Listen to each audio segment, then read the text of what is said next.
गुरुर्ब्रह्मा गुरुर्विष्णुः गुरुर्देवो महेश्वरः गुरुः साक्षात् परब्रह्म तस्मै श्री गुरुवे नमः।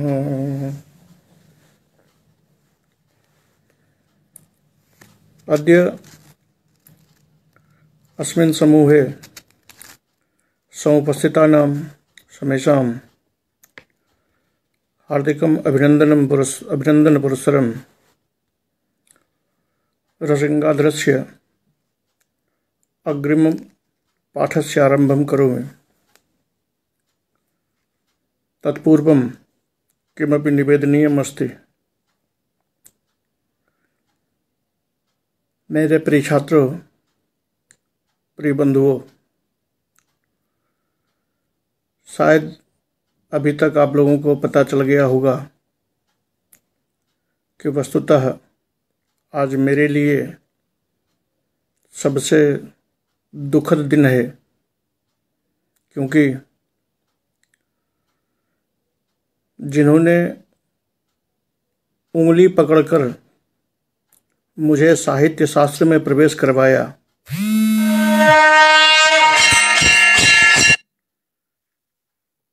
जिनकी कृपा के बदौलत मैं आज आपके सामने खड़ा हूँ, वो मेरे परमादरणीय गुरुजी जो पंजाब यूनिवर्सिटी में प्रोफेसर के पद पे कार्यरत थे। काल की गति के अनुकूल आज वो हम सबको छोड़कर परलोक प्रस्थान कर गए। उनके समाचार को सुनकर वस्तुतः आज मैं खुद को उस स्थिति में नहीं पा रहा हूँ कि मैं आप लोगों के समक्ष उपस्थित हो पाऊँ, लेकिन जिन श्री चरण ने मुझे साहित्य विद्या पढ़ाई, साहित्य विद्या में उंगली पकड़कर एक एक अक्षर सिखाया, उन्होंने मुझे ये शिक्षा दी थी, ये समझाया था कि किसी भी हाल में शिक्षा का जितना प्रचार हो सके, जितना प्रसार हो सके, उतना अवश्य करना। उनके वचनों का अनुपालन करते हुए मैं अपने को रोक नहीं पाया कि वस्तुतः आज अगर मैं अपना पाठ रोक दूं तो शायद उनके वचनों के पालन में मुझसे कहीं गलती होगी। इसलिए मैं आज आपके सामने उपस्थित हुआ हूँ। एक ओर तो उनके प्रति मेरी श्रद्धा है, और संजोग देखिए कि आज जो विषय मैं आपके सामने लेकर के आया हूँ वो प्रतिभा विवेचन ऐसा विषय है। मेरा मन कहता है कि शायद ये कहीं मेरी परीक्षा ही है, शायद कि मैं अब इसमें कितना सफल हो पाता हूँ या नहीं हो पाता हूँ, ये मैं खुद नहीं जानता। लेकिन उनके वचनों को याद करते हुए श्रद्धांजलि के रूप में मैं अपने काम की ओर अग्रसर होता हूँ, और ये संपूर्ण जो मेरा प्रयास है रसगंगाधर के प्रति, रसगंगाधर का जो पाठ मैंने आरंभ किया है, ये संपूर्ण पाठ, ये संपूर्ण परिश्रम, ये आज उन्हीं गुरु के श्री चरणों में मैं श्रद्धा सुमन के रूप में अर्पित करता हूँ। और अब मैं नियमानुकूल अपने पाठ की ओर आगे बढ़ता हूँ।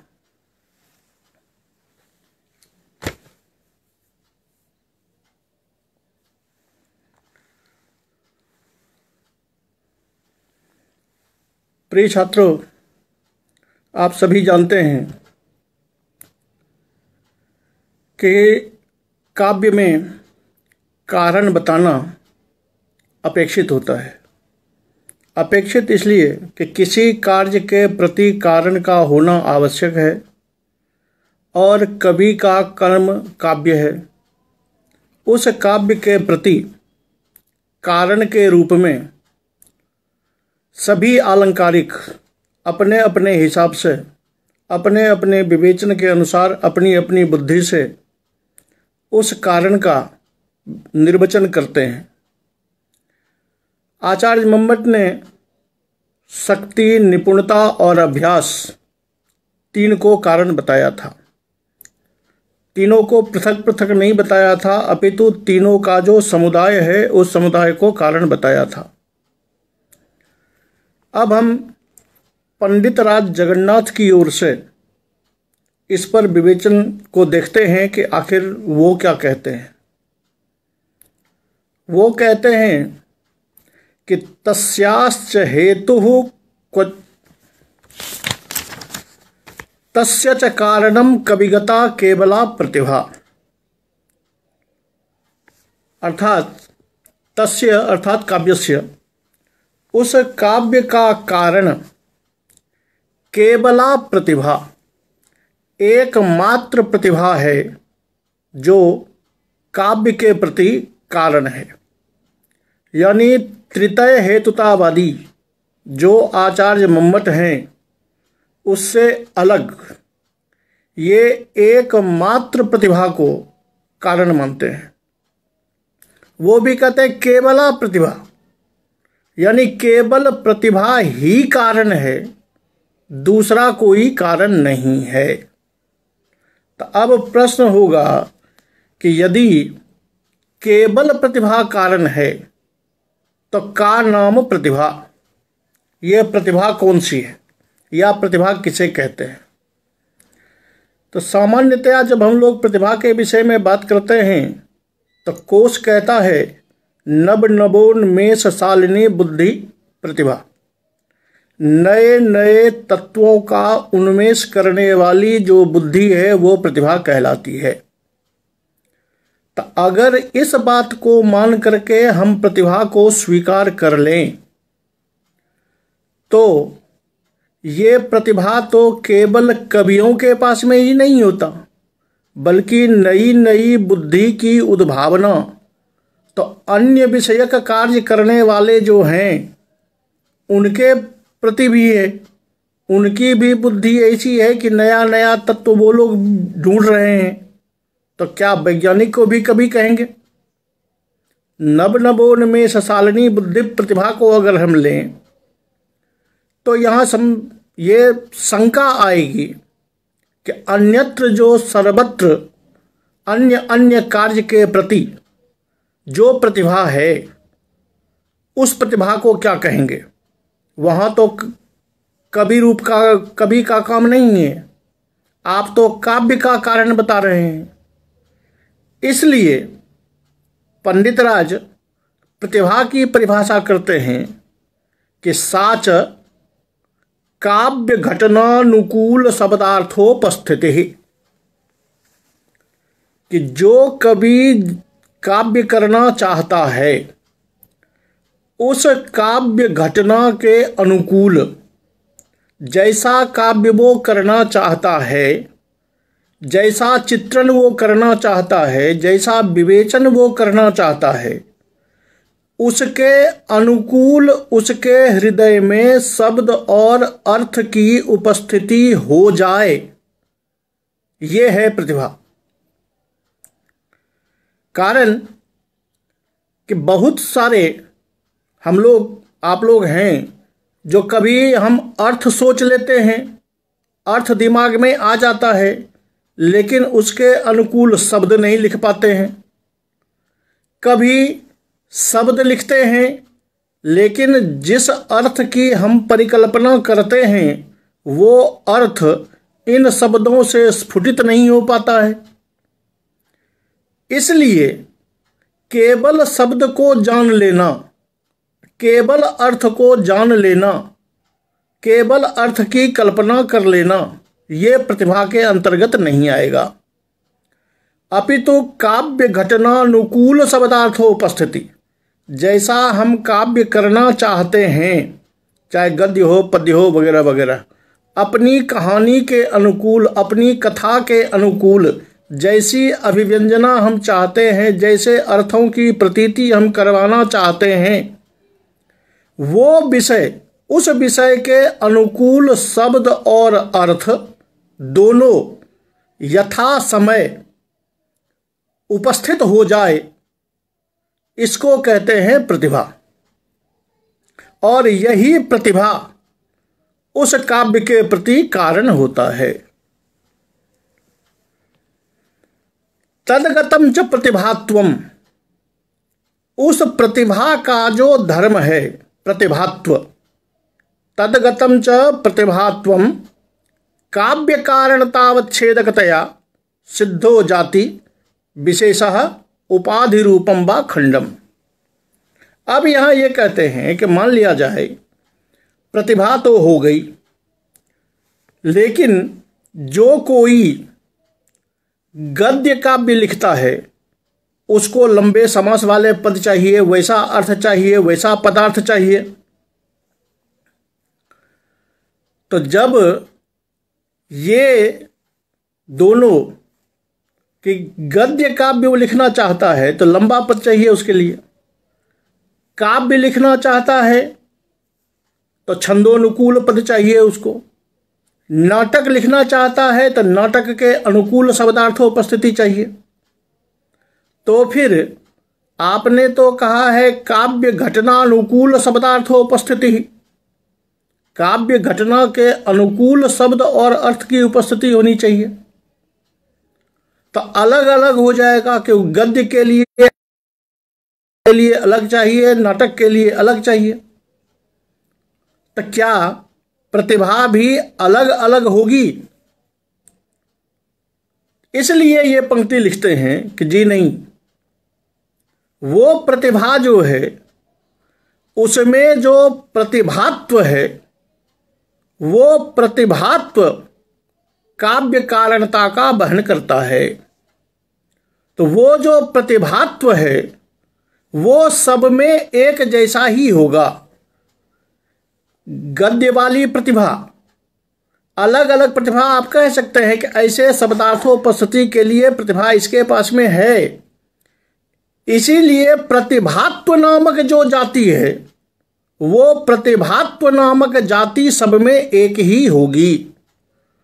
और उस प्रतिभात्व को जो इन्होंने कहा है कि काव्य कारणतावच्छेदक हम प्रतिभात्व को मानते हैं, तो उस प्रतिभात्व को अगर काव्य कारणतावच्छेदक मानते हैं तो सिद्ध हो जाती ही, तो वो जाति हो जाएगी। अब वो अगर जाति हुई तो सब में वो जाति एक जैसी रहेगी, इसलिए वो काव्य कारणता के प्रति, काव्य के प्रति कारण हो जाएगा।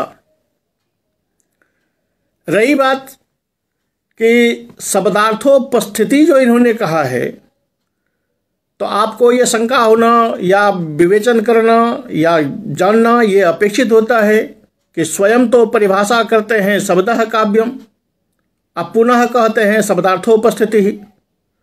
तो याद रहे कि उन्होंने केवल शब्दः काव्यम कह के नहीं छोड़ दिया था, शब्दः के साथ साथ उन्होंने रमणीयार्थ प्रतिपादकः भी कहा था कि रमणीयार्थ से युक्त होगा तभी।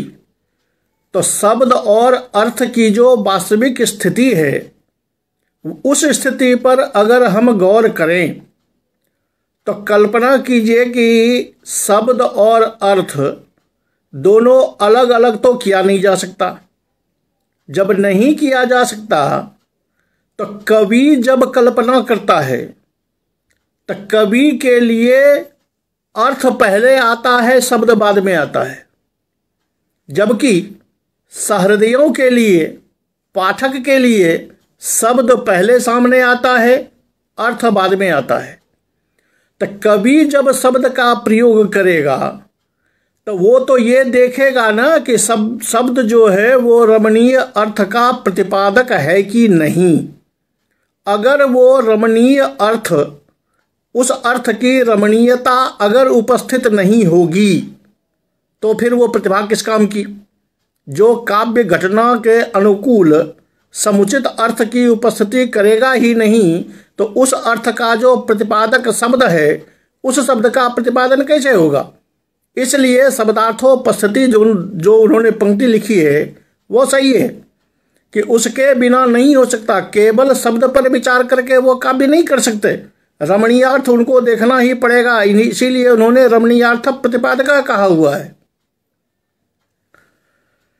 और इधर जब विविध प्रकार की प्रतिभा आपके सामने आएगी, आप कहेंगे कि गद्य वाला अलग है, पद्य वाला अलग है, नाटक वाला अलग है, तो उसके लिए इन्होंने कहा कि प्रतिभात्व नाम की जाति है।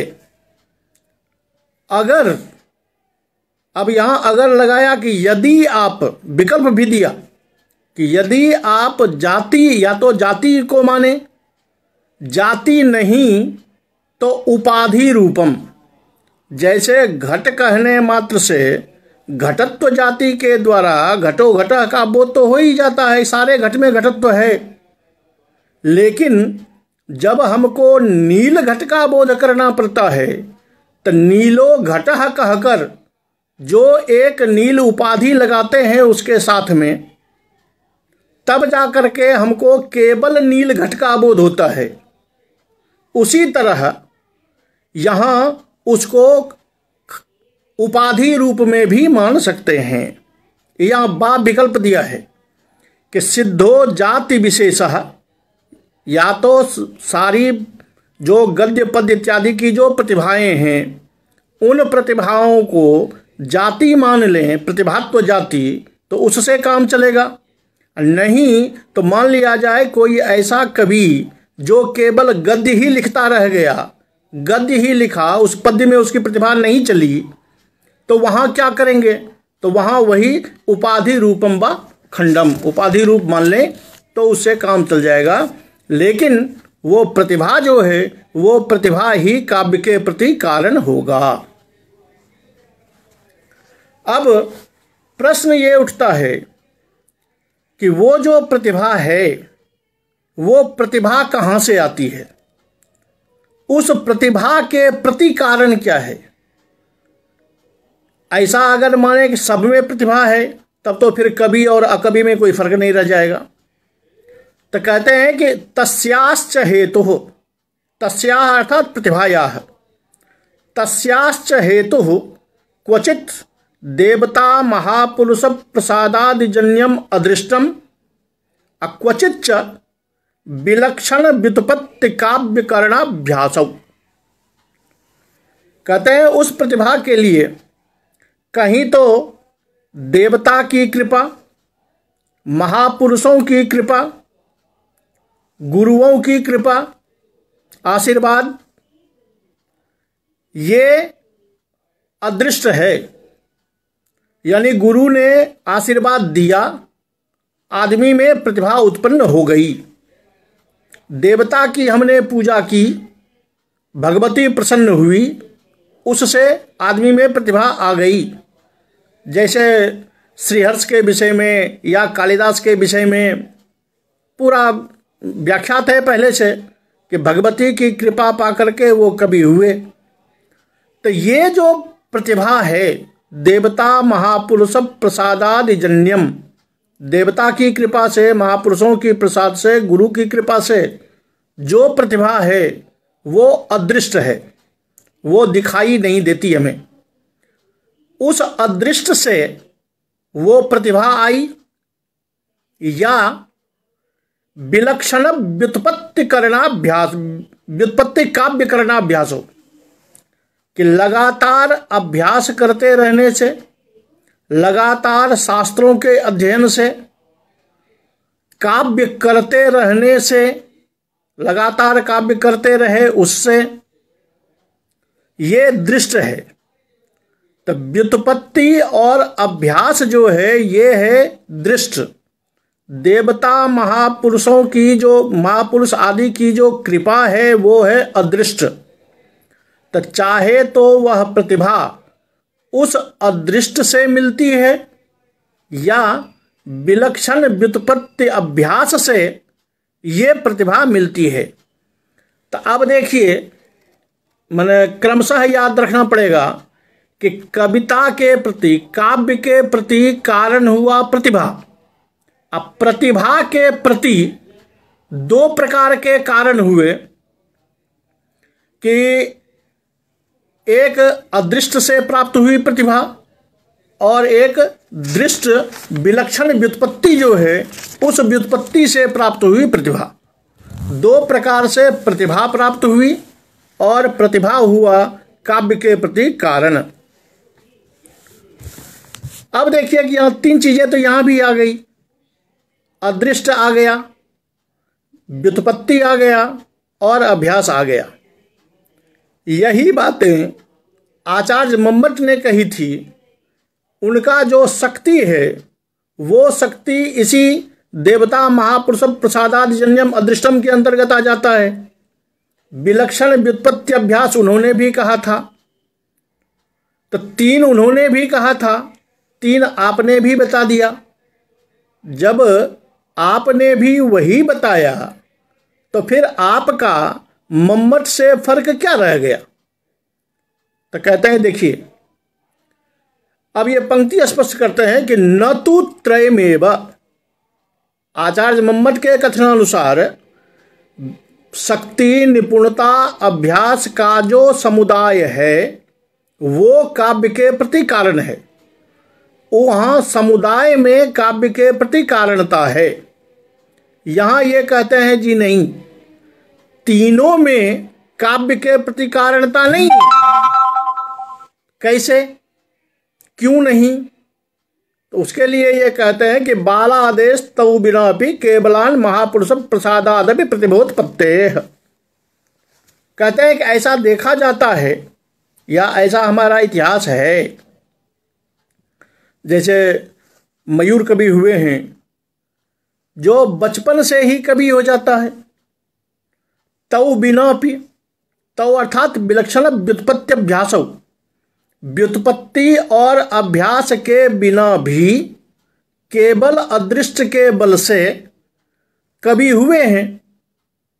तो अगर व्युत्पत्ति अभ्यास के बिना भी कवि हुआ और उसने काव्य किया तो फिर विलक्षण व्युत्पत्ति अभ्यास और शक्ति तीनों मिलके कारण कैसे होगा? अगर तीनों मिलके कारण होने लगे तब तो फिर समस्या पैदा हो जाएगी। समस्या पैदा ये हो जाएगी कि आप कहेंगे तीनों मिला, तीनों का जो समुदाय हुआ वो समुदाय काव्य के प्रति कारण हुआ। यहाँ बच्चे में, मयूर कवि इत्यादि में जब हम देखते हैं तो यहाँ अदृष्ट तो मान लिया जाए, लेकिन विलक्षण व्युत्पत्ति अभ्यास तो दृष्ट है। उसने कभी व्युत्पत्ति की ही नहीं, कभी अभ्यास किया ही नहीं। तो विलक्षण व्युत्पत्ति अभ्यास के बिना केवल शक्ति से जो अदृष्ट रूपी प्रतिभा है उससे काव्य तो हो गया। तो जब काव्य हो गया तो फिर तीनों को मिला के या तीनों के समुदाय में काव्य कारण मानना ये कदापि उचित नहीं है, क्योंकि अगर ऐसा मानेंगे तो यहाँ स्पष्ट रूपेण व्यभिचार उपस्थित हो जाएगा। व्यभिचार ये होगा कि नियम हमारा ये बनेगा कि तीनों मिलके काव्य के प्रति कारण होता है, लेकिन यहाँ उदाहरण में हमारे सामने व्युत्पत्ति अभ्यास के बिना केवल देवता महापुरुष के प्रसाद से प्राप्त जो अदृष्ट है उस अदृष्ट से काव्य की उत्पत्ति हो रही है। इसलिए न तु त्रयमेव, तीनों के समुदाय को काव्य कारण मानना उचित नहीं है। तब आगे पुनः एक शंका करेंगे कि मान लिया जाए कि बच्चे में हमने देखा, किसी बच्चे में, कि यहाँ विलक्षण व्युत्पत्ति अभ्यास नहीं है, अदृष्ट भी तो दिखाई नहीं देता है, लेकिन गुरु की कृपा हुई तो कृपा से मान लिया कि हमने यहाँ है, पूर्वजन का ये है। तो वहाँ पर ये क्यों न मान लें कि त्रितय हेतुतावादी के कथनानुसार तीनों मिलके ही काव्य के प्रति कारण होता है। जो आपको यहां नहीं दिखाई दे रहा है उसको हम जन्मांतरीय कल्पना कर लें कि पूर्व जन्म में इसका किया हुआ व्युत्पत्ति और अभ्यास है, जिसके बल पर इस जन्म में व्युत्पत्ति अभ्यास के बिना भी उसका काव्य हो गया। तो यहाँ जन्मांतरी की कल्पना कर लें, ऐसी शंका हो सकती है या ऐसा हम विचार दे सकते हैं। उसके लिए ये कहते हैं कि न च तत्र तयोः जन्मांतरीयोः कल्पनम वाच्यम।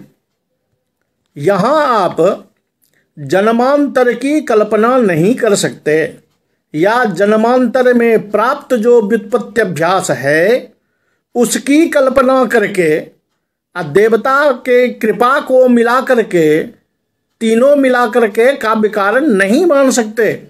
यहाँ जन्मांतरी कल्पना की आवश्यकता ही नहीं है।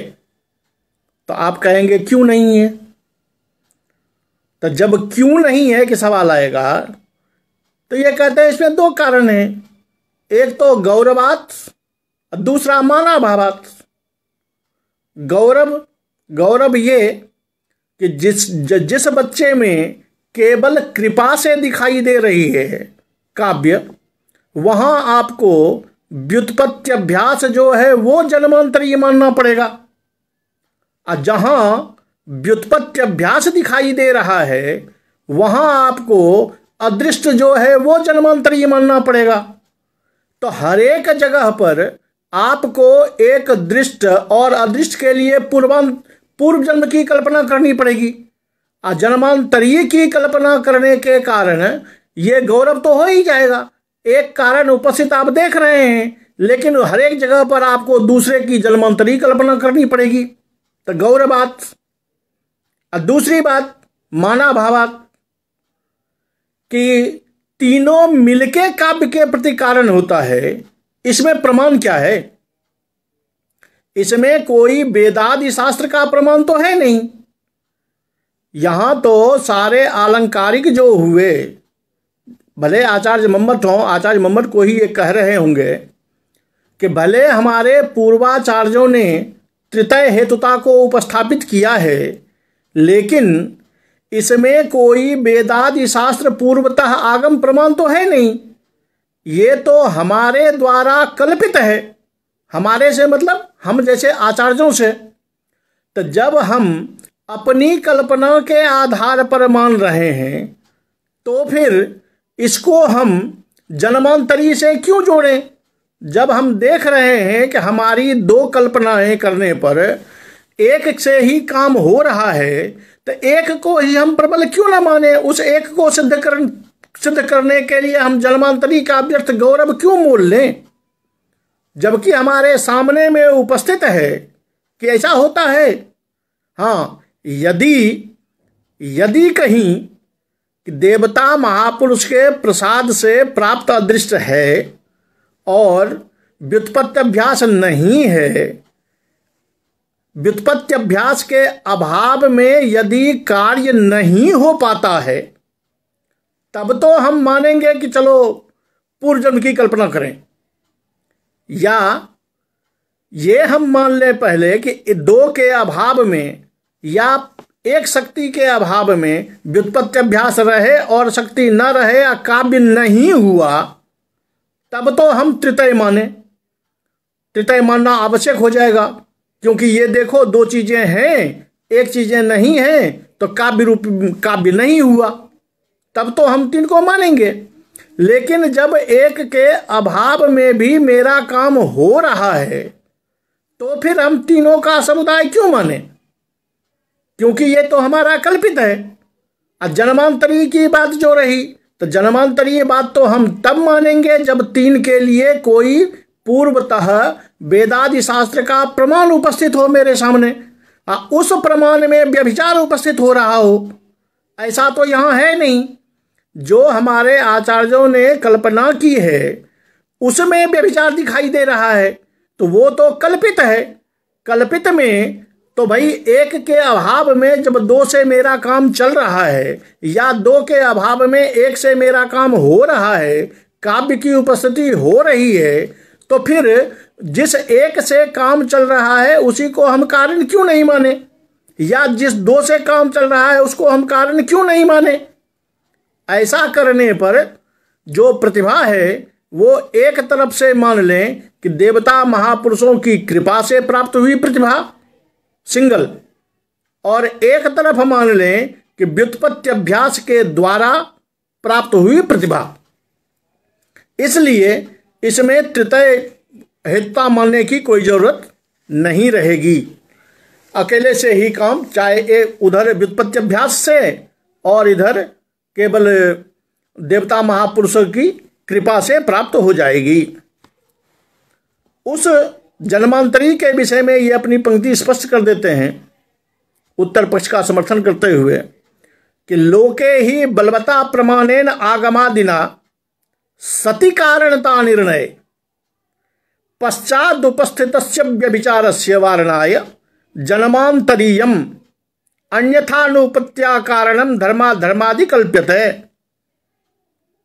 अब देख लीजिए कि लोके ही बलवता प्रमाणेन आगमादिना, आगम जो हमारा है, जो हमारा वेदादि प्रमाण हैं, उन प्रमाणों के द्वारा अगर कारणता का निर्णय हो चुका हो कि इसी कारण से ये कार्य होता है, तब अगर व्यवहार जगत में हमको दिखाई दे कि इस कारण के अभाव में ये कार्य हो रहा है, तब हमको वेदादि शास्त्रों का जो प्रमाण है उससे व्यभिचार हो जाएगा, वो प्रमाण मेरा गलत हो जाएगा। तो उस प्रमाण की को सही सिद्ध करने के लिए, ताकि उस प्रमाण से मेरा कोई व्यभिचार न हो, इसके लिए हम जन्मांतरीय धर्माधर्मादि की कल्पना करते हैं। तब मानते हैं कि नहीं भाई, यहाँ इसके बिना हो रहा है, तो इसका मतलब है कि पूर्व जन्म का किया हुआ है, ताकि मेरा जो वेदादि शास्त्र के द्वारा निर्धारित कारणता है उस कारणता में कोई व्यभिचार न होने पाए। अगर अन्यथा की बात लें कि अगर ऐसा कोई निर्णय पहले से नहीं है, तब अगर हम जन्मांतरीय की बात करें तो उसके लिए ये पंक्ति कहते हैं कि अन्यथा तो व्यभिचारोपस्थित्या पूर्ववृत्त कारणता निर्णय भ्रमत्व प्रतिपत्तिरेव जायते। अब कहते हैं कि जब पूर्वतः पहले से निश्चित नहीं है, तब अगर आप कहते हैं कि इसके बिना ये कार्य नहीं हो रहा है, हम जन्मांतरी की कल्पना कर लें, तो आपकी समस्या ये खड़ी होगी कि जो हमको दिखाई दे रहा है, जैसे एक व्यक्ति अपना व्युत्पत्ति अभ्यास करता है, व्युत्पत्ति अभ्यास करके उसने कविता करने में दक्षता हासिल की, वहाँ भी अगर आप पूर्व जन्म का मानेंगे तो भ्रम ये होगा कि इस व्यक्ति के प्रति, इस कवि के लिए वस्तुतः इनका अभ्यास कारण हुआ या अदृष्ट कारण हुआ, क्योंकि आप कहेंगे यहाँ भी हम पूर्व जन्म की कल्पना कर लेंगे, जबकि पूर्व जन्म की कल्पना का या तृतीय हेतुतावादी का तृतीय कारण कोई वेदादि शास्त्र से निश्चित है नहीं। तो जब पूर्वतः निश्चित नहीं है, तब आप बलात् अगर व्यभिचार उपस्थापित करके पूर्व जन्म की कल्पना को मानेंगे तो एक तो पहले वाला गौरव होगा, और दूसरी बात ये भ्रम भी होगा कि वस्तुतः ये इसकी प्रतिभा आई कहाँ से, ये काव्य हुआ कैसे, ये काव्य करने में सफल कैसे हुआ। तो जो दृष्ट है वहाँ भी हमको पूर्व मानना पड़ेगा। तो ऐसे में ये भ्रम ही बना रह जाएगा कि वस्तुतः काव्य के प्रति कारण क्या हुआ, व्युत्पत्ति अभ्यास हुआ या पूर्व से प्राप्त जो है देवता महापुरुषों के प्रसाद से पूर्व जो अदृष्ट है, या ये चीजें पूर्व जन्म में की हुई है। तो ये भ्रम की स्थिति बनी रह जाएगी। यानी कि जब हम जानते हैं कि एक कार्य एक कारण से होता है, मान लिया जाए कि जैसे हम कोई भी काम करते हैं, दंड चक्र इत्यादि जो घट के प्रति कारण है, तो चूंकि हमको पता है कि भाई इसमें मिट्टी चाहिए, कुलाल चाहिए, चक्का चाहिए, ये होगा। अब अगर डंडा चक्का चलाने वाला व्यक्ति वो जानता है कि कितनी स्पीड में इसको घुमाएंगे तो घड़ा बनेगा। अब सामान्य व्यक्ति को जितनी ताकत लगती है, कुछ अगर ऐसा आदमी उपस्थित हो जाए जो एक बार ऐसे चक्के को घुमाए और घड़ा बना के उतार दे, तब हमको लगेगा कि अरे भाई चक्के को तो इतना घुमाना पड़ता है तब जाके घड़ा बनता है, इस बच्चे ने ऐसे छुआ और घड़ा बन गया, ये कैसे हुआ? क्यों?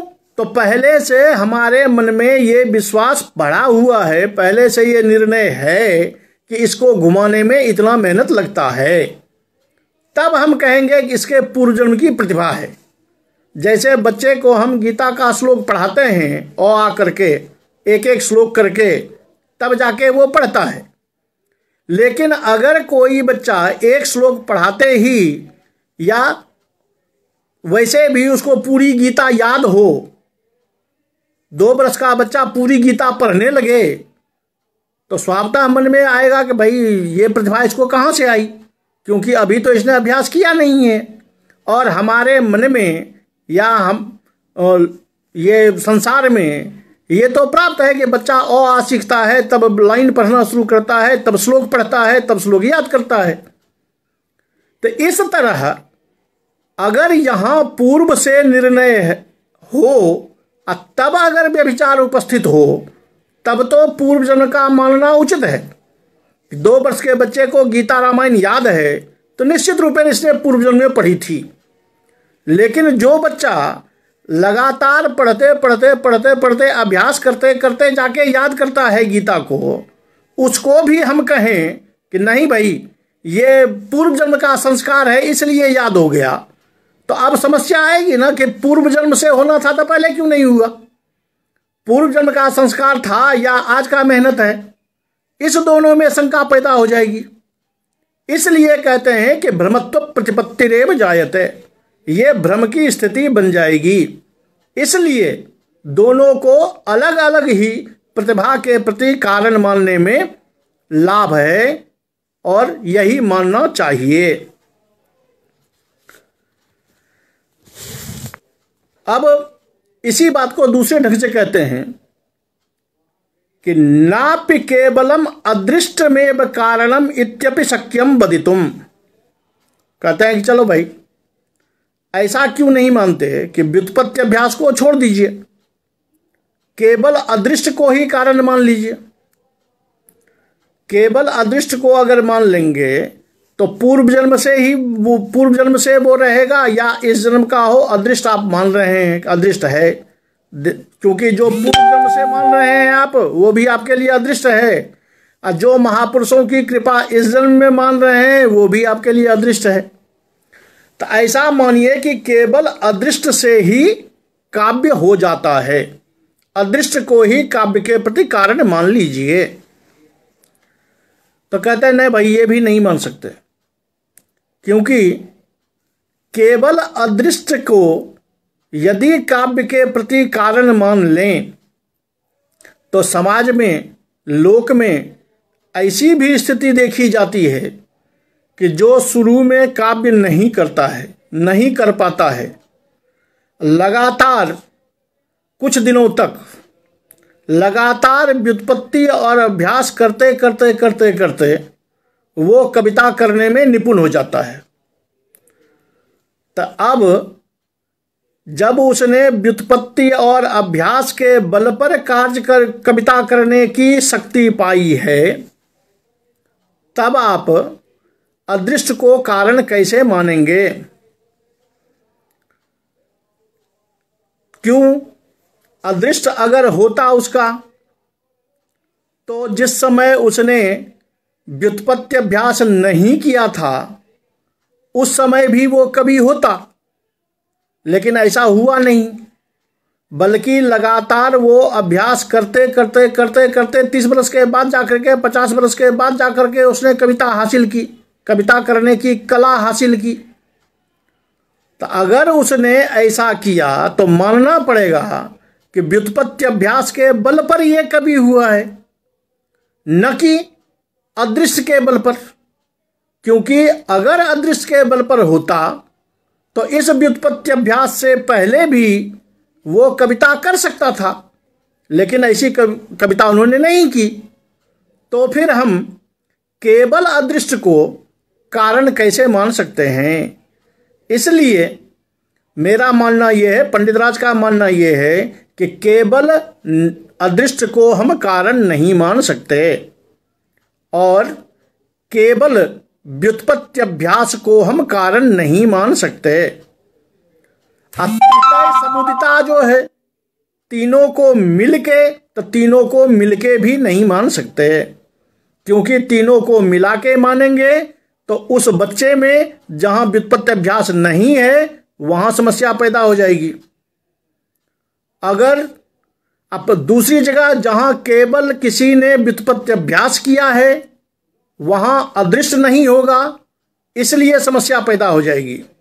जन्मांतरी तो हम पहले निर्णय हो चुका है कि जन्मांतरी हर एक जगह हम नहीं मान सकते, इसलिए न केवल अदृश्य को कारण मान सकते हैं और न केवल व्युत्पत्ति अभ्यास को कारण मान सकते हैं, अपितु अदृश्य को अलग कारण मानना पड़ेगा, अब व्युत्पत्ति अभ्यास को अलग कारण मानना पड़ेगा। पुनः ये कहते हैं कि तत्रापि अदृष्टस्य अंगीकारे प्रागपिताभ्याम तस्या प्रसक्तेः, क्योंकि वही बात आई कि अगर यहाँ भी जिसने व्युत्पत्ति अभ्यास किया और तब जाकर के उसको प्रतिभा प्राप्त हुई, तो यहाँ भी अगर आप कहेंगे अदृष्ट मान लो तो फिर वही स्थिति वहाँ भी होगा। जो पहले अदृष्ट मानने में गौरव आया था वही गौरव आपको यहाँ भी देखना पड़ेगा। तब एक उदाहरण देखिए, एक समस्या कहता है ये कि क्या एक तरफ में तो दो चीजें आपके सामने आ गई कि अदृश्य रहता है इससे भी प्रतिभा हो जाती है, व्युत्पत्ति अभ्यास रहता है इससे भी प्रतिभा हो जाती है।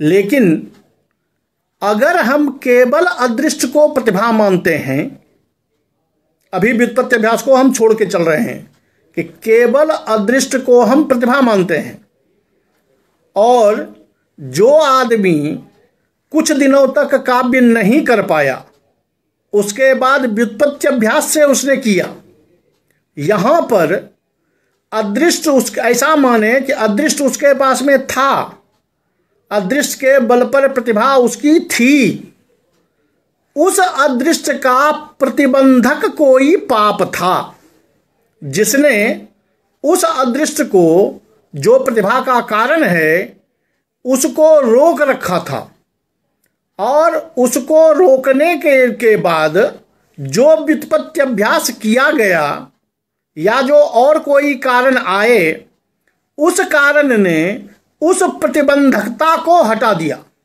वो प्रतिबंधकता समाप्त हो गई।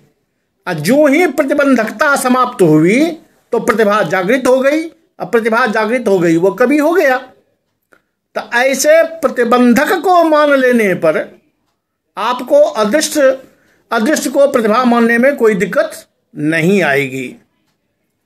तो वहां ये कहते हैं कि न च प्रतिभायाः प्रतिबंधकम अदृष्टांतरम कल्प्यम इति वाच्यम ताद्रिकानेक स्थलगत अदृष्टद्वय कल्पनापेक्षया क्लृप्त व्युत्पत्त्यभ्यासयोरेव प्रतिभा हेतुत्व कल्पने लाघवात् अतः प्रागुक्त सरणिरेव जायसी।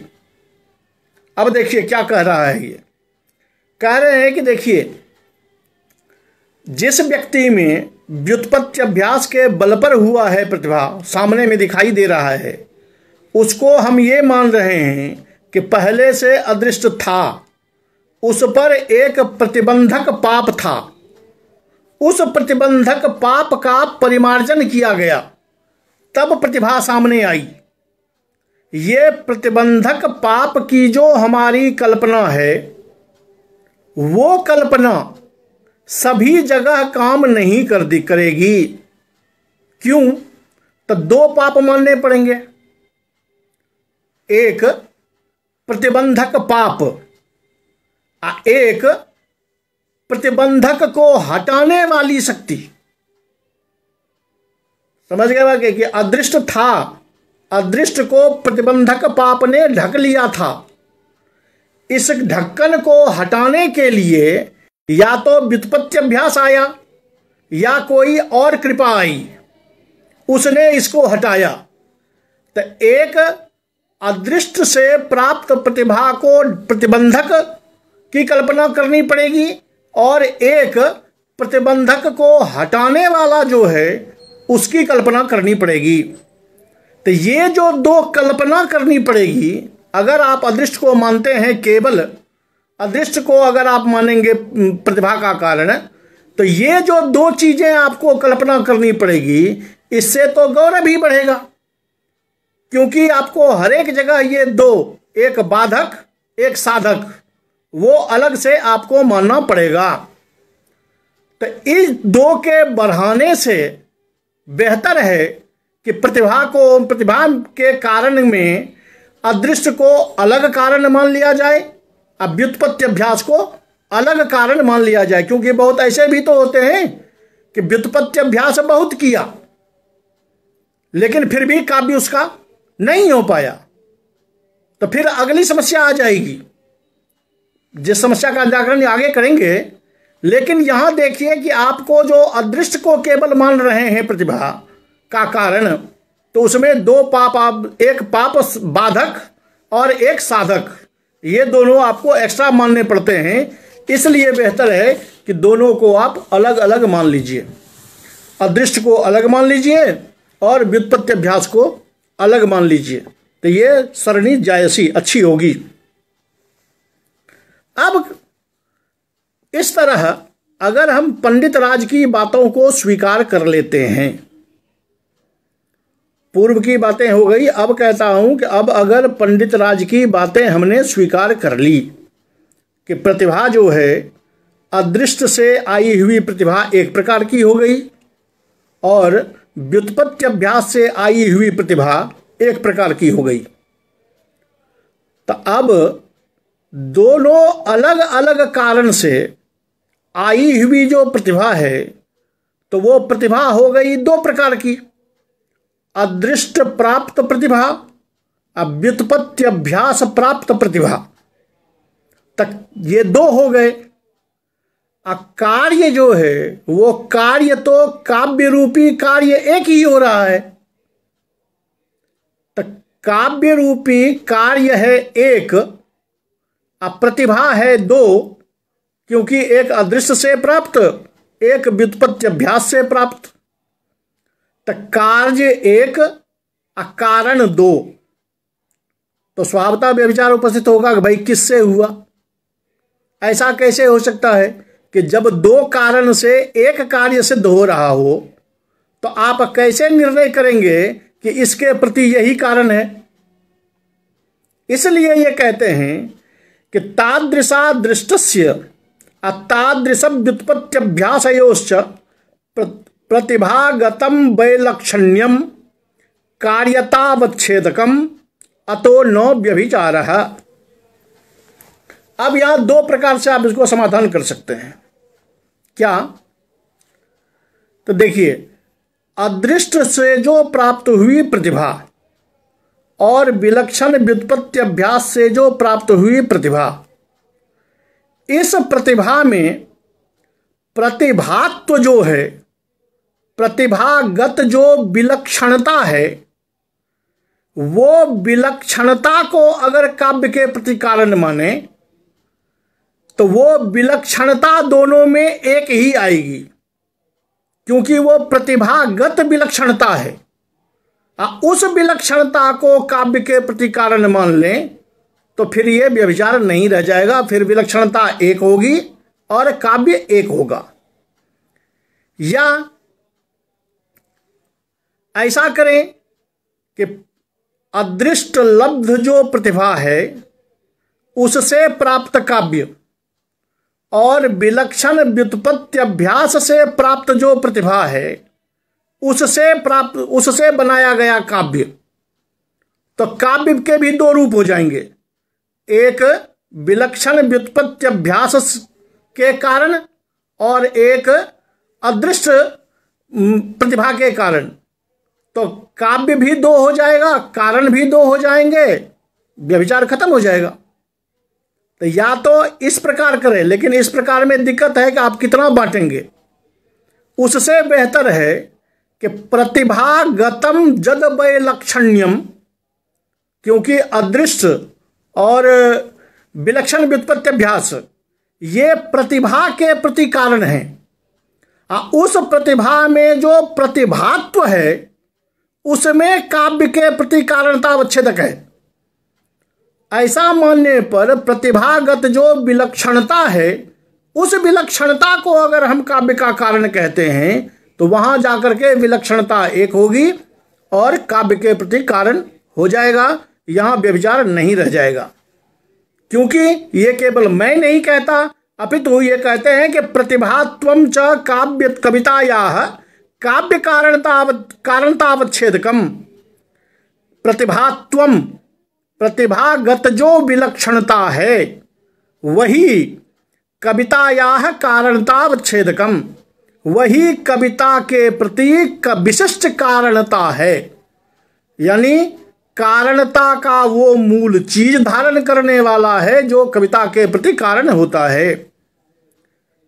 उसी को आप दूसरे शब्द में कह दीजिए कि या तो प्रतिभात्व जो है वो कविता के प्रति कारण है, तो दोनों प्रतिभाएं आई हैं अलग अलग, लेकिन जाति मान लेने के कारण दोनों प्रतिभा में प्रतिभात्व नाम की जाती है, और वो प्रतिभात्व जो है वो काव्य के प्रति कारण हो जाएगा, तो फिर कोई व्यभिचार नहीं है। या सीधे शब्द में कह दें कि प्रतिभागत वैलक्षण्यमेव वा विलक्षण कार्यम प्रतीति नात्रापिसा। प्रतिभागत जो विलक्षणता है वो विलक्षणता विलक्षण काव्य के प्रति कारण हो जाता है, तो फिर भी व्यभिचार समाप्त हो जाएगा। इसलिए दो कारण, एक काव्य के प्रति दो कारण की जो समस्या आई थी कि एक प्रतिभा अदृष्ट से, एक प्रतिभा विलक्षण व्युत्पत्ति से, तो प्रतिभा दो हो गई थी और काव्य रूपी कार्य जो था वो एक था। तो इस एक कार्य और दो कारण का जो व्यभिचार उपस्थित हुआ था उसका परिमार्जन कर दिया गया कि ये दोनों प्रतिभा काव्य के प्रति कारण नहीं है, बल्कि प्रतिभा में जो प्रतिभात्व है वो प्रतिभात्व काव्यता के प्रति कारणता को धारण करता है। इस तरह इसका परिमार्जन कर दिया गया।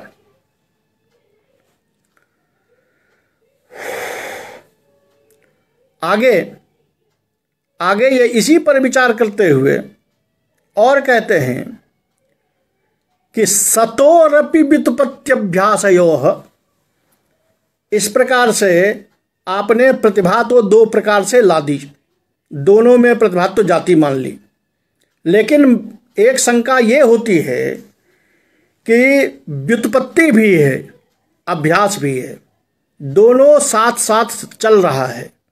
कोई आदमी जिंदगी भर व्युत्पत्ति अभ्यास करता रह गया, लेकिन बेचारा काव्य करने में सफल नहीं हो पाया,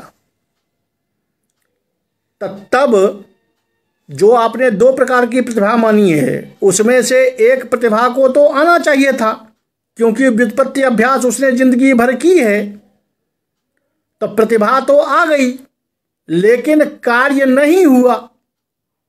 तो कारण रहते हुए भी कार्य नहीं हुआ, इसमें क्या करेंगे? क्योंकि आप तो विलक्षण व्युत्पत्ति अभ्यास को एक कारण मानते हैं। अब वो कारण हुआ, अब वो कारण होने के बाद भी कभी कार्य नहीं कर पाया, काव्य नहीं लिख पाया, तो वहां समस्या होगी। वहां आप क्या करेंगे? तो वहां कहते हैं तत्रान्वय व्यभिचारः, वहां तो अन्वय व्यभिचार होगा, क्योंकि जब कारण है तो कार्य होना चाहिए। लेकिन यहां तो देख रहे हैं कि विलक्षण व्युत्पत्ति अभ्यास है लेकिन कार्य नहीं हुआ, तो यहां व्यभिचार हो जाएगा, ये शंका है। पंडित राज उस शंका का निराकरण करते हुए कहते हैं कि तत्र तयोः तादृश वैलक्षण्ये माना भावेन कारणतावच्छेदकानवच्छिन्नत्वात्। अब उसी बात को कह रहे हैं लेकिन थोड़ा घुमा के। इससे पहले जो हमने बात की वो ये कहा कि दोनों प्रकार से प्रतिभा तो आई, लेकिन प्रतिभागत जो विलक्षणता है वो विलक्षणता है काव्य के प्रति कारण। यहां जिसने लगातार व्युत्पत्ति अभ्यास किया लेकिन फिर भी काव्य नहीं हो पाया, उसको प्रतिभा रूप कारण है लेकिन कार्य नहीं हो पाया, ये अन्वय व्यभिचार है। इसको रोकने के लिए कहते हैं कि देखिए, हुआ ये कि अभी अभी मैंने कहा कि प्रतिभागत जो विलक्षणता है वो काव्य के प्रति कारण होगा, तो यहां इन्होंने अभ्यास तो किया, व्युत्पत्ति तो की, लेकिन इससे प्रतिभा प्राप्त हुई, लेकिन उस व्युत्पत्ति अभ्यास से प्राप्त प्रतिभा में वो विलक्षणता नहीं आ पाई, जिस विलक्षणता, जो विलक्षणता काव्य के प्रति कारणता को वहन करता है, जो काव्य के प्रति कारण होता है, वो विलक्षणता उसमें नहीं आ पाई, इसीलिए वो काव्य नहीं कर पाया, इसलिए यहां कोई व्यभिचार नहीं होगा। तो कहते हैं भाई ये ठीक है कि आपने बातें बना करके पहुंचा तो दी, समस्या का समाधान तो आपने अपने तर्कों द्वारा कर दिया, लेकिन उस प्रतिभा में विलक्षणता है कि नहीं है, इसका प्रमापक क्या है भाई? दो बातें तो आपने कह दी, हमने सुन ली और मान ली कि अदृश्य से प्रतिभा आई, अविलक्षण व्युत्पत्ति अभ्यास से आई।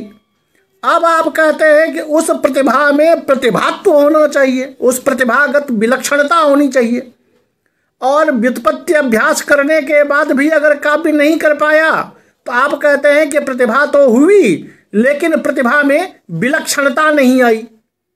उस विलक्षणता का कोई मापदंड तो नहीं है। जब मापदंड नहीं है तो आप कैसे कह पाएंगे कि इसमें विलक्षणता नहीं आई? ये समस्या आपकी बनी रह जाएगी। ये समस्या अगर बनी रही तो आपने जो ये कारण विवेचन किया है वो सारा कारण विवेचन गलत हो जाएगा, सब में अन्वय व्यभिचार लग जाएगा। इसलिए कि उसका कोई प्रमापक प्रकल्प, या तो कोई प्रमापक प्रकल्प दीजिए या इस नीति को अपना समेट लीजिए। कहता है देखिए, ऐसा कोई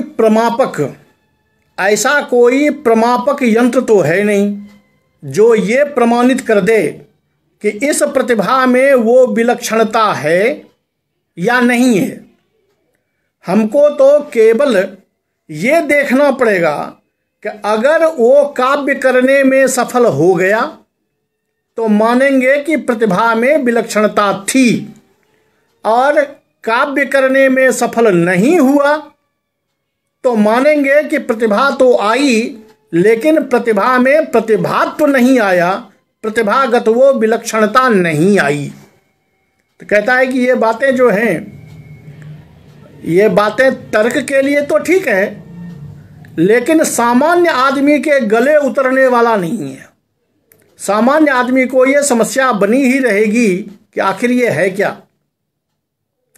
तो कहते हैं तब एक काम कीजिए, पाप विशेषस्य तत्र प्रतिबंधक कल्पनादवान दोषः। अब पंडित राज लौट के फिर पुरानी पद्धति पे आ गए कि लगातार व्युत्पत्ति अभ्यास किया, काव्य नहीं कर पाया, तो बताया कि यहाँ कारण रहते हुए कार्य क्यों नहीं हुआ, तो कहते हैं कि प्रतिभागत विलक्षणता नहीं आई। उस विलक्षणता का प्रमापक क्या है, तो प्रमापक नहीं है, प्रमापक है कार्य। कार्य हुआ तो है, कार्य नहीं हुआ तो नहीं है। ये गले नहीं उतरती। तो कहते हैं कि भाई यहाँ प्रतिबंधक पाप विशेष की कल्पना कर लें कि ये इन्होंने व्युत्पत्ति अभ्यास किया, प्रतिभा आई, लेकिन काव्य जो नहीं हो पाया उसमें एक उनका अपना कोई प्रतिबंधक पाप है, जिस पाप ने इस प्रतिभा को रोक दिया, और प्रतिभा को रोक देने के कारण वो काव्य नहीं कर पाया। तो प्रतिबंधक पाप की कल्पना कर लेने से कारण रहते हुए कार्य नहीं होने का जो व्यभिचार है वो व्यभिचार दूर हो जाएगा और इसमें कोई दोष नहीं होगी।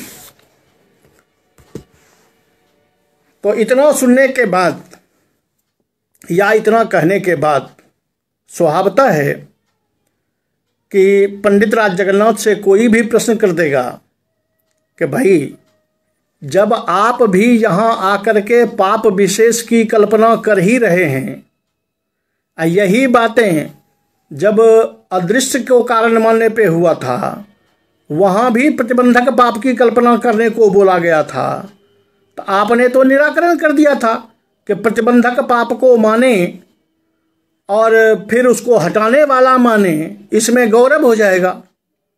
तो जिस पाप को मानने में आप वहाँ गौरव कह रहे थे, उसी पाप को आप फिर यहाँ स्वीकार कर रहे हैं, तो फिर क्या फायदा हुआ?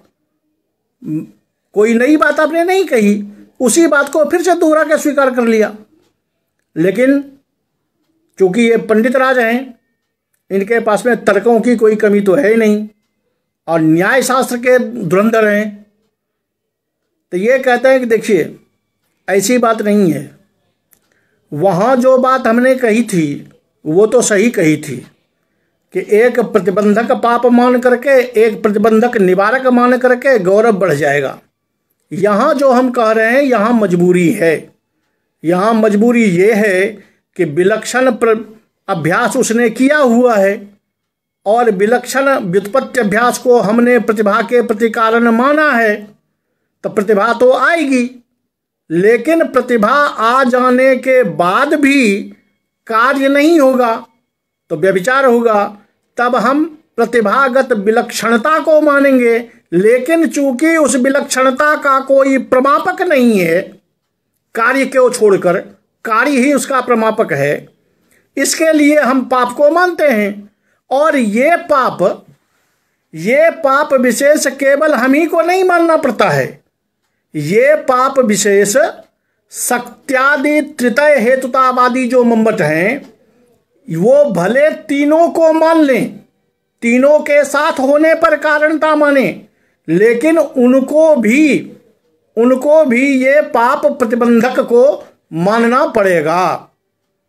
तो ये पाप उनको भी मानना पड़ रहा है और ये पाप हमको भी मानना पड़ रहा है, इसलिए दोनों बराबर। और अंतर ये कि वो तीनों को मिला के मानते हैं, हम अदृश्य को अलग मानते हैं, व्युत्पत्ति अभ्यास को अलग मानते हैं। ये जो प्रतिबंधक है ये दोनों को मानना पड़ेगा। कहते हैं दोनों को क्यों मानना पड़ेगा? आपकी तो समस्या ये आ गई कि विलक्षण व्युत्पत्ति अभ्यास होने के बाद भी कार्य नहीं हो पाया, इसलिए आप मानते हैं। लेकिन त्रितय हेतुतावादी जो हैं वो त्रितय हेतुतावादी क्यों ऐसा मानेंगे भाई? कहता है कि नहीं, उनको भी मानना पड़ेगा। इसलिए मानना पड़ेगा कि प्रतिबंध का भावस्य च कारणता समुदित शक्त्यादि त्रितय हेतुतावादिनः शक्ति मात्र हेतुतावादिनश्चावशिष्टा। कि प्रतिबंध का भाव, प्रतिबंधक का अभाव जो है वो कारणता है। इसमें दोनों एक ही स्थिति में हैं, चाहे समुदित शक्त्यादि त्रितय हेतुतावादी आचार्य मम्मट हों या अलग अलग कारण मानने वाले पंडित राज जगन्नाथ हों। कहते हैं कैसे?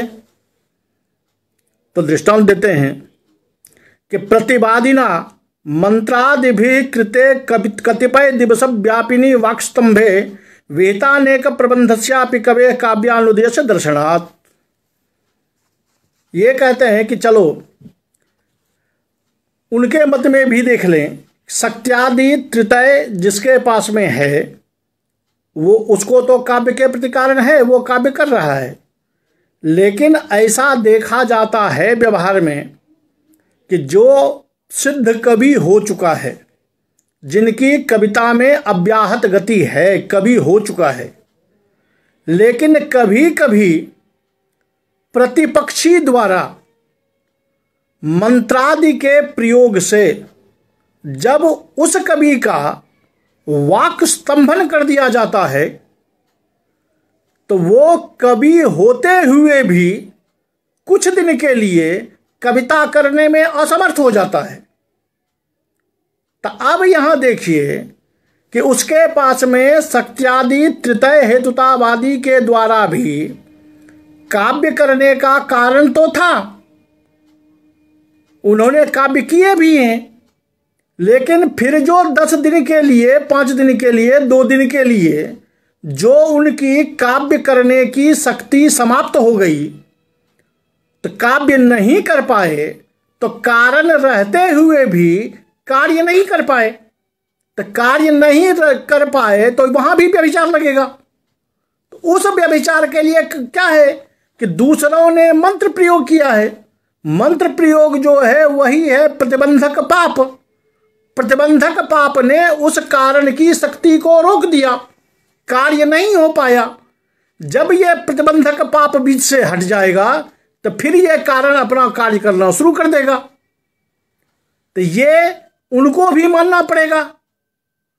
जैसे उनको मानना पड़ेगा वैसे हमें भी मानना पड़ेगा कि व्युत्पत्ति अभ्यास उसने किया लेकिन फिर भी वो काव्य नहीं कर पाया। तो नहीं कर पाया तो इसका मतलब है कि कोई प्रतिबंधक पाप बीच में आ गया जिसके कारण ऐसा नहीं हो पाया, ये मानना पड़ेगा। तो ये पाप विशेष हमें भी मानना पड़ता है, पाप विशेष उन्हें भी मानना पड़ता है। इसलिए दोनों को ये पाप विशेष मानना पड़ेगा, इसलिए ये बराबर है। रही बात काव्य के प्रति कारण क्या है, तो काव्य के प्रति कारण जो है वो प्रतिभा है। हाँ, प्रतिभा के प्रति 2 कारण हैं। याद रहे कि 2 प्रतिभाएं काव्य के प्रति कारण नहीं है। काव्य के प्रति केवल प्रतिभा कारण है। प्रतिभा के प्रति 2 कारण हैं, एक अदृष्ट और एक व्युत्पत्ति अभ्यास। इस तरह आचार्य मम्मट जो शक्ति त्रितय हेतुतावादी हैं उनका कहना उचित नहीं है। ये दोनों अलग अलग हैं, या तो अदृश्य से प्रतिभा आती है या व्युत्पत्ति अभ्यास से प्रतिभा आती है। इस दोनों के बल से बनी प्रतिभा, और प्रतिभा जो है वो हुआ काव्य के प्रति कारण। इसलिए मेरी पहली पंक्ति जो है तत्र च कारणम कविगता केवला प्रतिभा, काव्य के प्रति केवल कवि की जो प्रतिभा है वही प्रतिभा काव्य के प्रति कारण होता है। इस तरह आचार्य जगन्नाथ द्वारा प्रतिपादित ये प्रतिभा विमर्शः, जितना उन्होंने प्रतिभा पर अपना विवेचन उपस्थापित किया है वो प्रतिभा विवेचन यहाँ आके उनका समाप्त होता है। इस तरह उन्होंने सिद्ध कर दिया कि प्रतिभा के प्रति 2 कारण हैं और दोनों से प्रतिभा उत्पन्न होती है। अब प्रतिभा जो है वो काव्य के प्रति कारण होता है।